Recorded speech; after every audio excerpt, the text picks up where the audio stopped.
পাথারিয়া ঝর্ণার চলার পথটা খুব বেশি সহজ ছিল না।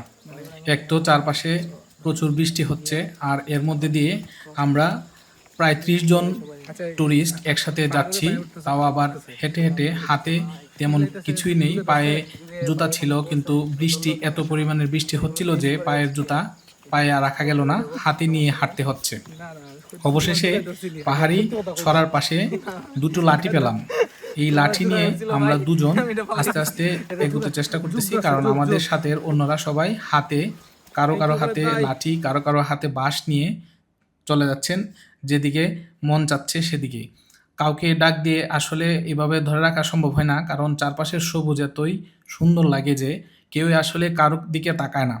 তবে এই বিষয়গুলা খুবই ভয়ঙ্কর, কারণ আপনি যখন পাহাড়ে যাবেন তখন অবশ্যই চেষ্টা করবেন দলবদ্ধ হয়ে চলার। কারণ দলবদ্ধ হয়ে যদি না চলেন, ছড়াগুলা একদিক থেকে অন্যদিকে চলে গেছে। আপনি যদি ভুলে একটি ছড়ার দিকে সবাই না হেঁটে একজন যদি অন্য ছড়ার দিকে চলে যায়, তাহলে তাকে এখানে খুঁজে পাওয়া খুবই কঠিন। কারণ আমাদের সাথে মোবাইল ছিল, কিন্তু মোবাইলে কোনো নেটওয়ার্ক ছিল না।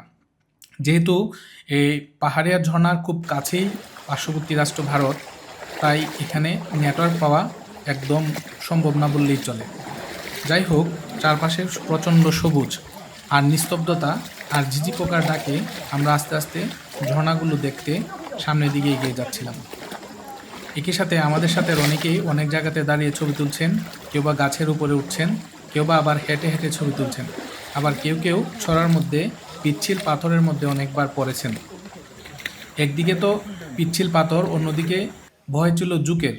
জুক যে কোন দিকে আপনার শরীরে ঢুকে যাবে আপনি একটুও টের পাবেন না, কারণ এখানে প্রচুর পরিমাণের ছোট ছোট গাছ আছে, যেগুলা আপনার গায়ে লেগে লেগে আপনি এক পাশ থেকে অন্য পাশে, এক ছড়া থেকে অন্য ছড়াতে, কিংবা এক টিলা থেকে অন্য টিলায় আপনাকে যেতে হবে।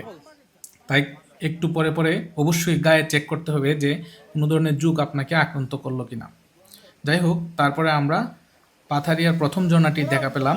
প্রথম ঝর্ণা দেখার পরে এটার যে উপরের যে অংশ আছে, সেই অংশে আসলে আমরা ওঠার খুব চেষ্টা করছিলাম, কিন্তু পার্শ্ববর্তী রাষ্ট্র ভারত হওয়াতে এর খুব কাছাকাছি ভারতের সীমান্ত, তাই আমাদেরকে এখানের স্থানীয় যারা ছিলেন তারা উপরে উঠতে দিলেন না। বললেন এখানে আরও এমন ছোট বড় ঝর্ণা আছে যেগুলোর উপরে উঠা যাবে, কিন্তু প্রথম ঝর্ণাটার উপরে আমরা কেউই উঠতে পারলাম না। তো এখান থেকে পানির যে আস্তে আস্তে ধারাটা, এটা আসলে খুব অল্প অল্প করে পড়ে বলেই এই ঝর্ণাটির নাম রাখা হয়েছিল ঝিরঝির ঝর্ণা।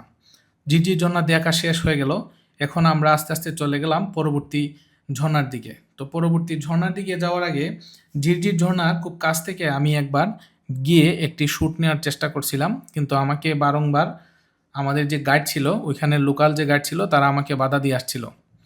তো তাদের বাধা উপেক্ষা করেই এক পর্যায়ে আমি খুব কাছে গিয়ে আসলে ছবি তুলি। ছবি তুলতে তুলতে আমাকে বলা হচ্ছিল যে আর যেন উপরে না উঠি, কারণ খুবই পিচ্ছিল পাথর, এখান থেকে যদি কেউ পড়ে যায় তাহলে সাথে সাথে আপনার কোথাও না কোথাও পা কিংবা কোমরের হাড় ভেঙে যাবে, এতে কোনো সন্দেহ নেই।